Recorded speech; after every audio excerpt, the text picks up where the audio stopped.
Hi, I'm Ryan, a woodworker running a small business out of my one-car garage.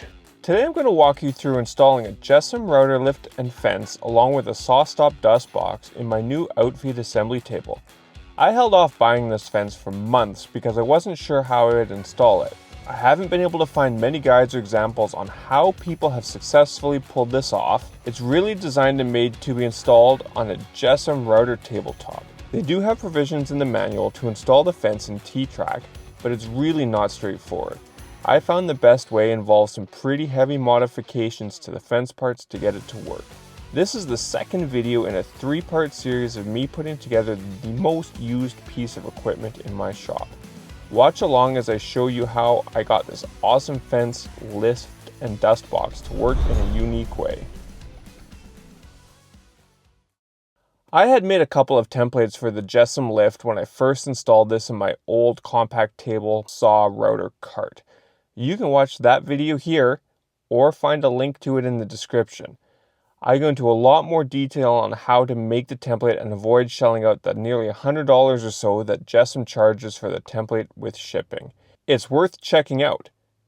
I center the template on the top of the table and position it back around 12 inches or so. I find this distance is pretty comfortable to reach and leaves enough space to install a miter track if I decide to add one in the future. Once I have it where I want, I trace around the inside and the outside of the template. I then draw a line 1 inch in from the inside edges. This will mark where the recessed portion of the cutout stops. I need to route out the material here to a depth of about 3/8 of an inch to give enough space to recess the top of the lift and leave enough room to use the adjustment bolts to get it perfectly flush with the top of the table. The center part will be completely removed, so I don't need to turn the entire area here into a bunch of MDF dust. Next, I apply a strip of double-sided tape to each edge of the template. I then line it up carefully and stick it down to the Formica top, making sure it hits the marks perfectly. I set up the plunge base on my Milwaukee trim router with a 1/4 inch flush trim bit. It's a cheaper bit, but I struggled to find one short enough to keep the cut to the 3/8 inch depth I need. I put a link to the bit I used in the description if you need to find one. I set up the depth of the cut to cut it in one pass, which wasn't too bad. One thing I didn't do that I should have is to put some sort of brace material in the middle for the router to ride on. I wasn't paying close enough attention at one point, and the router tipped in a bit. It made a small indent into the edge of the table and into the template. It's not ideal, but not really that noticeable in the finished product. This process makes a dusty mess, and I stopped a few times to vacuum it up as I went. After I got the first pass done, I wised up and screwed a small piece of plywood in to help the router ride on. There's no issue screwing this in, as we'll be cutting out that center part in a minute. I then cut the remainder of the area for the lift to sit, stopping at the line I marked, moving the support pieces I went around the square. If you do this with MDF, or I guess plywood or anything, be sure to wear a mask. It's awful. You really don't want to breathe this crap in. I'm going to use my jigsaw to remove the waste material in the center. I drill a hole in the corner of the center all the way through the top. Then I follow along the line of the remaining Formica to make room for the lift. Now I need to stick the lift into the hole and trace out the spots at the top of the bottom where it hits on the MDF. I slowly remove material here, testing as I go until the lift fits nicely in the hole. This doesn't have to be perfect, just remove enough material so the lift drops into place. You can't see it once the lift is installed, but it's nice to keep it as clean of a cut as possible. There are mounting holes in the 4 corners of the lift to use with the supplied 1/4 20 Allen bolts. I mark these in the MDF with a center punch and then remove the router lift. I drill out the holes for the threaded inserts I'm planning to use to secure the top. The last time I did this was in plywood, and I used CA glue to help hold the inserts in. This was a bit of a nightmare as the glue worked its way up the inserts and made it hard to get the bolts installed. I figured this time I would try using some 5-minute epoxy as it's quite thick and I hoped it would stay in place better. The good news is that it did. The bad news is that the MDF mushroomed up badly as I screwed in the first 3 inserts and caused the lift to sit way above the tabletop. I ended up removing them from the holes and scraped down the mushroomed MDF bits with a chisel to get everything nice and flat once again. I thought a better plan would be to use some T-nuts, so I went to my local orange box store and picked up some 3/8 of an inch T-nuts. Luckily, I tried these with the bolts and realized they were way too big before I drilled the holes for them. I guess I'll leave this for now and grab some 1/4 T-nuts when I'm at the store the next time. I'm not sure what I was thinking here, but I guess it could have been worse. Now it's time to work on the dust box. In my last router table, I built a box to house the router out of plywood.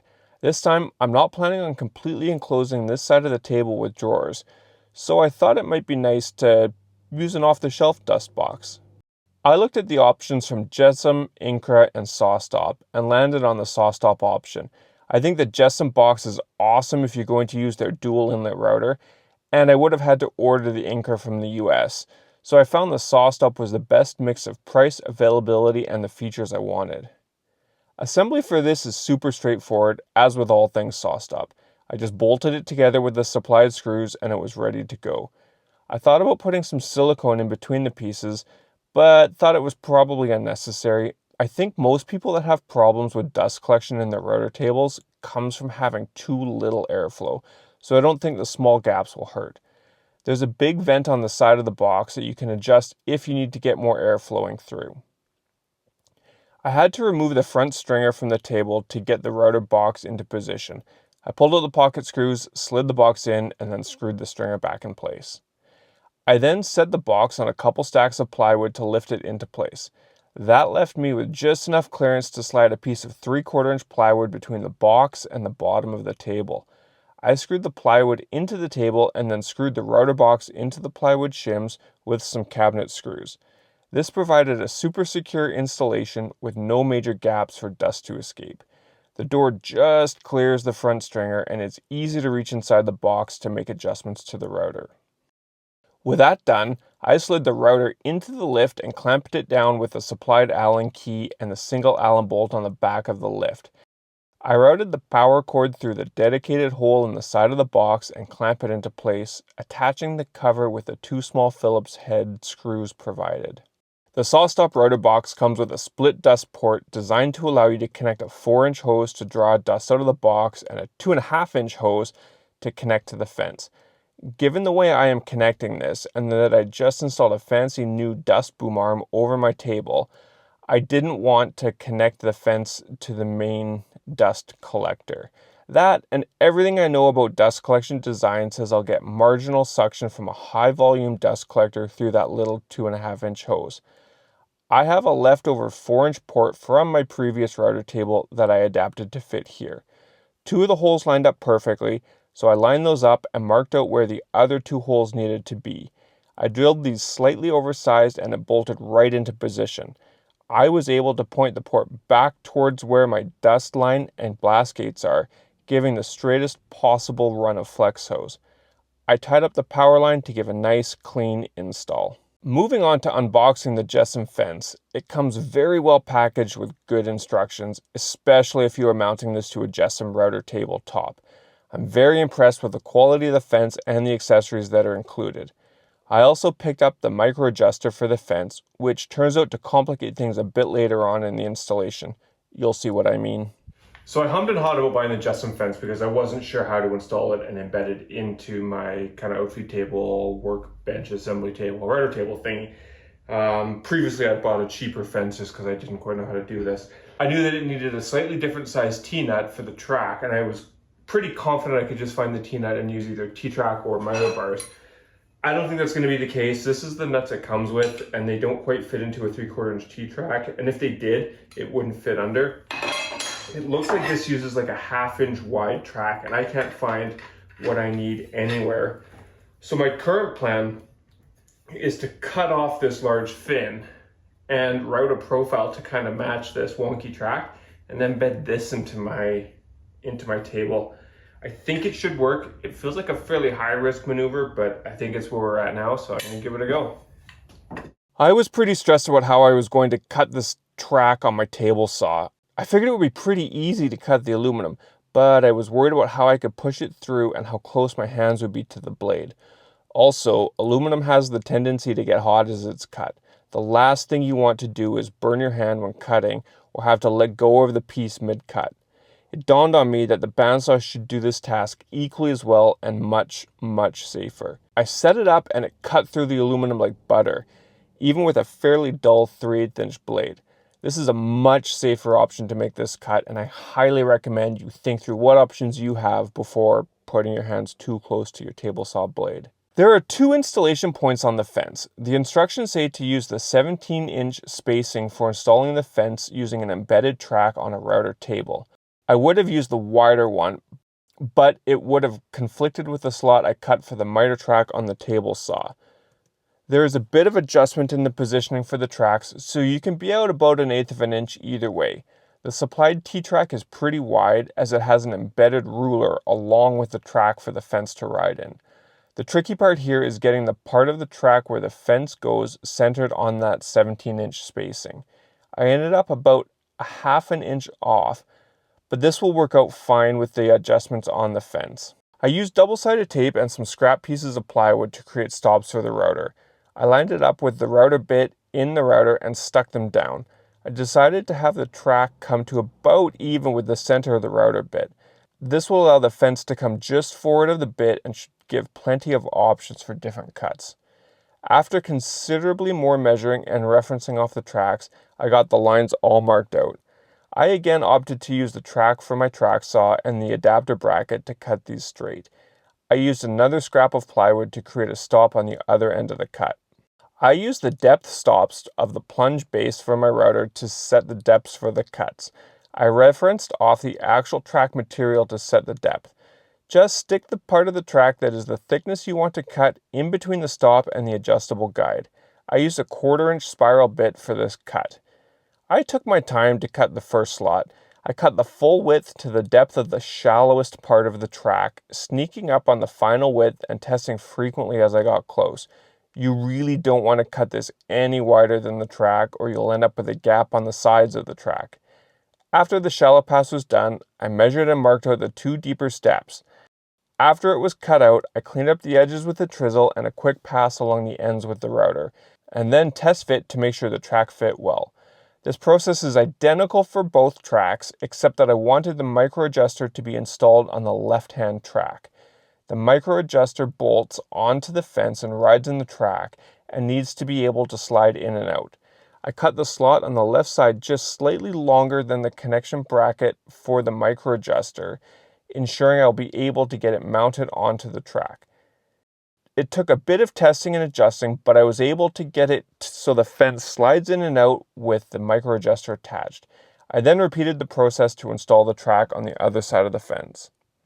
Once both tracks were set into their grooves, it was time for the moment of truth. I set the fence over top and pushed the attachment bolts through, and success! The fence easily slid forwards and backwards in the track. I was pretty relieved at this point, to say the least. With all the channels and holes cut into the Formica, it was time to clean things up a bit. I don't love having the exposed raw MDF on the table, so I decided I was going to paint the areas I cut for the lift, fence, and miter slots black. I cleaned everything up well with a chisel and vacuumed thoroughly to make sure that there was no loose material or dust, and then I masked off things very well to protect from overspray. Having grabbed the correct T-nuts when I picked up the paint, I figured this would be a good time to install them. I re-drilled the holes to fit the nuts and used a 1/2 inch bit to cut a slightly wider countersink. I mixed up another batch of 5-minute epoxy and liberally applied it to the holes and the nuts and hammered them home. I tried my best to clean out the holes, but this proved to be a bit of a hopeless effort. I could see that they ended up pretty much full of epoxy, but I figured I could deal with this when it came time to install the lift. I painted everything with a couple coats of black oil-based Rust-Oleum semi-gloss spray. Ideally, I would have used a satin paint to more closely match the Formica, but it wasn't available in spray and I didn't want to brush these. After letting it dry for a few hours, I pulled off the paper and tape and inspected my results. Not bad. Okay, so here's another little gotcha. I was hoping that I could mount this micro adjuster on the right side, I guess left side when you're facing the router table and the router. So hoping I could mount into that track, so I made a little cutout on the table for that. But it looks like it only works on the outside position, so the position's designed for the JessEm rail and on the right side. So that sucks. I am going to try to take the offcut from cutting this track piece earlier and see if I can make like a little adapter and see if I can attach that here on the back to this left side one and see if it works. So yeah, I guess it would be annoying if it doesn't, because that's kind of the whole reason why I wanted this fence. And you know, I was humming and hawing between the Anchor and this, and I ended up going with this. But the micro adjuster to me is kind of key for some of the stuff I want to do going forward. So we'll see how it goes. I started by measuring out the size that I needed the piece of aluminum to be so that it would fit on the fence and cover the holes on the fence that connect to the track. I transferred these measurements to the scrap piece of aluminum and cut it to size on the bandsaw. Then I used a file to remove any sharp edges. Next, I transferred the position of the holes onto the bracket and marked them with a center punch. I drilled out the holes and bolted them onto the fence with the existing bolts. The hole that the fence mounting post uses is slightly oval, so I traced that out on the bottom of the adapter bracket. I then drilled 2 holes and hogged out the middle with an old chainsaw sharpening file I have. This fit nicely in the holes and allowed me to remove the material left behind by the drill bits and ensure that I retained the adjustability in the track mounting setup. With the bracket done, I connected it to the fence with the existing hardware and marked out where the micro adjuster would connect. I drilled out these holes and used a tap to thread them. I sifted through the supplied hardware and used a bolt with a nut on it to shorten the threads. This worked perfectly to connect the micro adjuster to the bracket. I thought I might have to drill a hole in the fence for the threads to go into, or maybe cut down the bolts or find shorter ones, but leaving the nut threaded onto the top of the bolt left the threaded part the perfect length. Then it was just a matter of sliding the fence into position and testing it out. To use the micro adjuster, you tighten down the fence attachment post on the opposite side and tighten down the post on the micro adjuster, leaving the fence attachment post on the micro adjuster side loose. You can see here by moving the adjustment dial on the micro adjuster, the fence moves slowly back and forth, allowing you to dial in the perfect setting. Now that I've got that sorted, I mixed up another batch of the 5-minute epoxy to affix the tracks into the table. My camera died on me here, so I don't have it on video. I applied a liberal amount to all of the surfaces of the slots and tapped the tracks in with a mallet. With how thick this stuff is, I was careful to not put too much on so as to lift the tracks over the surface of the table. Nothing really crazy here. The tracks slid into the grooves with no fuss, and I didn't have to weigh them down or clamp them or anything. The epoxy cured and they were firmly stuck in place. The last step here is to install the lift using these T-nuts that I filled with epoxy. As expected, I wasn't able to thread the bolts in. I cleaned out the nuts with a 1/4-20 tap, which easily cut through the epoxy. I vacuumed out the dust and epoxy shavings, reinstalled the router and lift, and the bolts went in without a hitch. And that's it for this episode of What Did Ryan Do This Week? I'm super happy with how this turned out, and it's going to make a massive improvement to my garage organization and workflow, as well as my overall dust collection struggles. I can't wait to use it in some upcoming projects. The last part of this build will be in an upcoming video when I build and install a few drawers and finish up some of the trim pieces I want to add to the bench. If you want to catch that, be sure to subscribe. Thanks and have a great day.